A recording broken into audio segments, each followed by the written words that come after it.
ಕತೆ ಬುದ್ಧಿವಂತ ಸಿಂಹ ಮತ್ತು ಅಹಂಕಾರಿ ಚಿರತೆ. ಒಂದು ಕಾಡಿನಲ್ಲಿ ಶಕ್ತಿಶಾಲಿ ಸಿಂಹ ರಾಜನಾಗಿ ಆಳುತ್ತಿತ್ತು. ಎಲ್ಲ ಜಾನುವಾರುಗಳು ಅವನಿಗೆ ಭಯದಿಂದ ನಿರಂತರ ಗೌರವ ನೀಡುತ್ತಿದ್ದವು. ಆದರೆ ಒಂದು ದಿನ ಚಿರತೆ ಲಿಯೋಪಾರ್ಡ್ ಎಂಬೊಂದು ಗರ್ವಿತ ಪ್ರಾಣಿ ಕಾಡಿಗೆ ಬಂದು ತನ್ನ ವೇಗ ಮತ್ತು ಚಟಾಕಿದ ದೇಹವನ್ನು ಹೆಮ್ಮೆಪಟ್ಟುಕೊಂಡಿತು. ಚಿರತೆ ಎಲ್ಲರ ಮುಂದೆ ಘೋಷಿಸಿತು, ನಾನು ಸಿಂಹನಿಗಿಂತ ವೇಗವಾಗಿ ಓಡಬಹುದು. ನಾನು ರಾಜನಾಗಬೇಕು. ಕಾಡಿನ ಜಾನುವಾರುಗಳು ಅಚ್ಚರಿ ಹೊಂದಿದವು.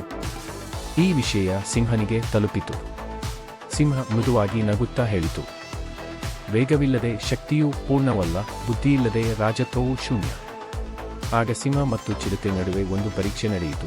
ಇಬ್ಬರೂ ಕಾಡಿನಲ್ಲಿ ಒಂದೇ ರೀತಿಯ ಸ್ಥಿತಿಯಲ್ಲಿ ಆಹಾರವನ್ನು ಹುಡುಕಬೇಕಾಯಿತು. ಚಿರತೆ ವೇಗವಾಗಿ ಓಡಿದರೂ ಯಾವುದೇ ಯೋಜನೆ ಇಲ್ಲದೆ ತಿಂಡಿ ಸಿಗದೆ ಸುಸ್ತಾಗಿ ಬೀಳಿತು.